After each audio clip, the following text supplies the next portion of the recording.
They awaken spiritually and suddenly lose everything. Carl Jung reveals the truth.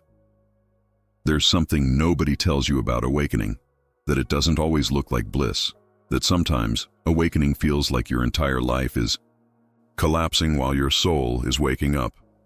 No one warns you that when you start healing, truly healing, you might also start losing everything that once held you together.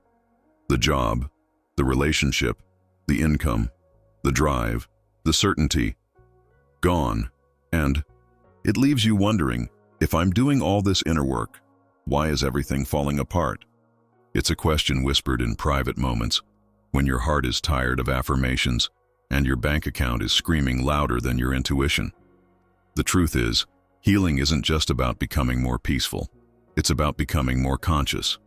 And that process often begins with dismantling everything you built on top of your unconscious pain. Carl Jung once wrote, "People will do anything, no matter how absurd, to avoid facing their own soul. But at some point, you stop avoiding. You stop performing. You stop pretending.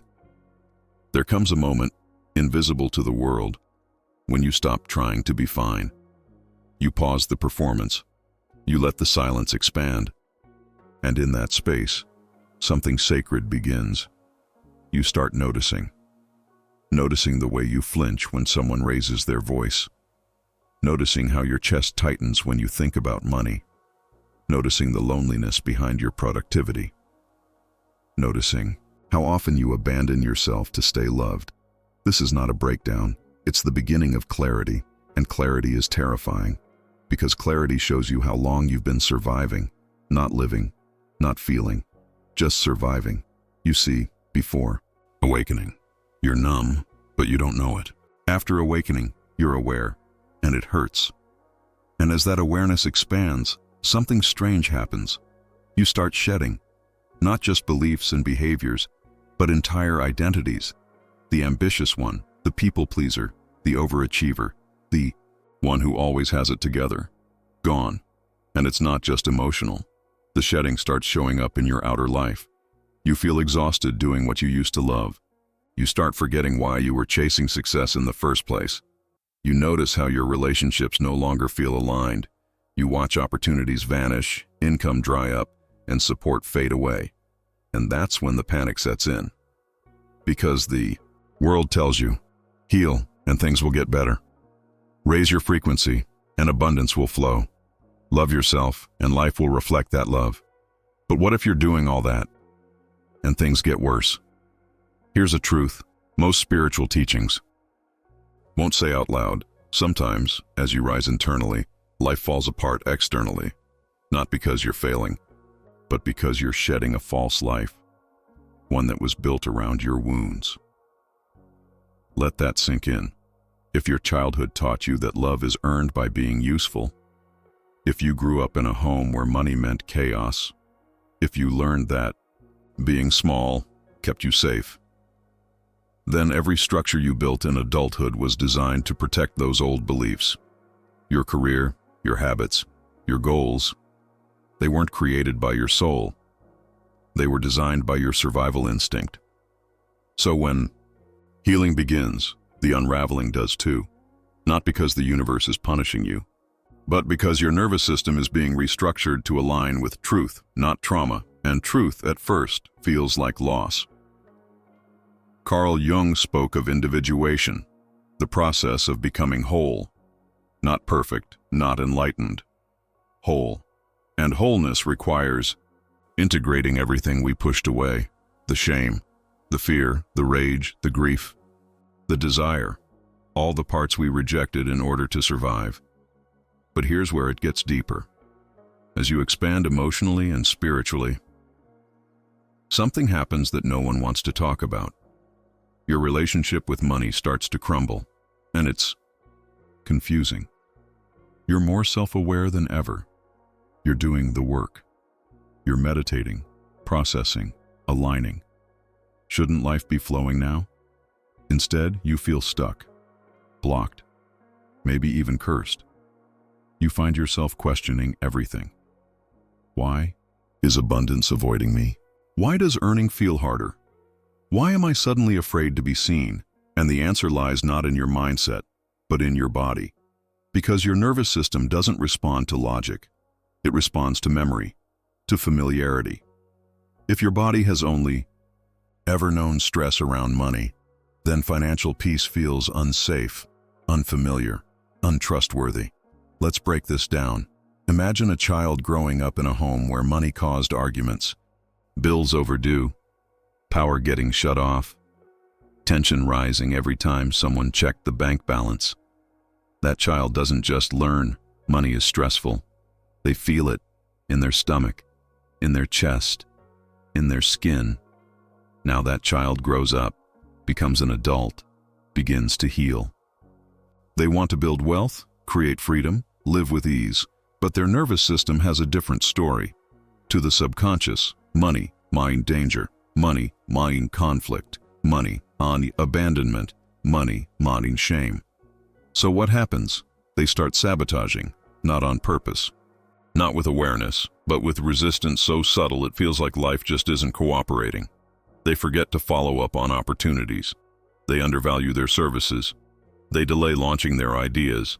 They feel tired all the time. They shrink instead of asking. This is not laziness. This is protection.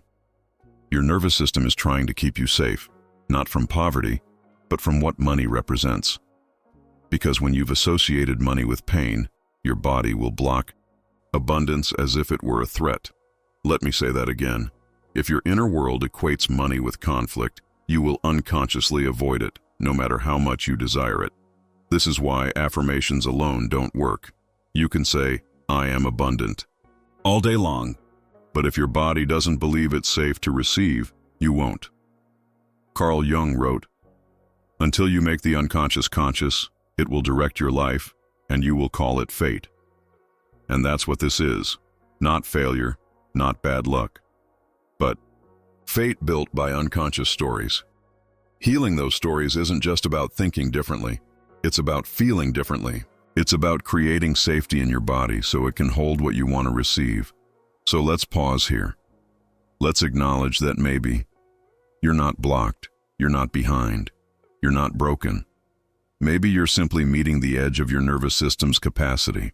And that's a sacred threshold, because once you see it, you can expand it, not with force, but with compassion, with consistency, with patience. And this is exactly where most people get stuck, because no one ever taught us how to rewire what safety feels like. They taught us how to hustle, how to grind, how to push through, but they didn't teach us how to receive, how to rest, how to feel safe with more, how to hold peace without guilt. And here's the truth. You can't force your way into healing. You feel your way into it. Through the body, through the nervous system, through soft, slow permission to expand. If this speaks to you, explore the Jung method, a gentle process to uncover and rewire the unconscious patterns holding you back. It's not about becoming someone new. It's about becoming fully yourself. The link is in the first pinned comment. Let's go deeper. You see, the real reason spiritually awakened people struggle financially isn't because they're not smart. It's not because they don't work hard enough. It's because they're trying to live a new life with an old nervous system. They've updated the mind, but not the body. They've shifted their beliefs, but not their wiring. They've awakened their soul, but haven't yet taught it how to feel safe with success. And the body remembers. It remembers every shutdown, every moment of panic, every survival strategy. It remembers that money meant losing connection, or becoming the villain, or being seen and judged, or being alone, and so it resists. Not because it hates abundance, but because it doesn't feel ready for it, and that's the key. Your body needs time to catch up to your consciousness. Let me give you an image. Imagine your inner world as a garden. Before, it was overgrown with weeds, stories of fear, lack, guilt, and shame. You've spent time clearing the soil. You've pulled out roots. You've planted seeds of truth, but you can't yell at the soil to grow faster. You water it. You protect it. You wait, and eventually, with care, something new begins to bloom. That's how healing works. That's how abundance works. That's how your nervous system learns to say, yes, it's safe now, not all at once, but moment by moment. And that's why you're not failing. You're just in the waiting. In the quiet season between who you were and who you're becoming. This is sacred ground. Carl Jung believed that becoming whole meant integrating the shadow, the parts of ourselves we avoid. But the shadow isn't just pain or trauma.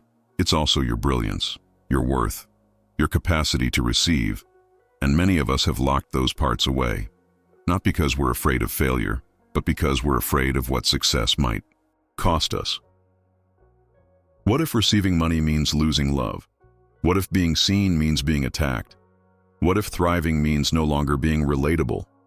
These are the quiet fears that shape our limits, and they live in the unconscious. That's why healing isn't just about talking. It's about listening to your body, to your triggers, to the moments you freeze or shut down or forget to show up for yourself. That's where the truth lives, and that's where freedom begins. Let's get personal. Maybe you were told, don't ask for too much. Maybe you learned that being wealthy made people selfish. Maybe you watched your parents struggle, and something inside you promised, I'll never let money change me.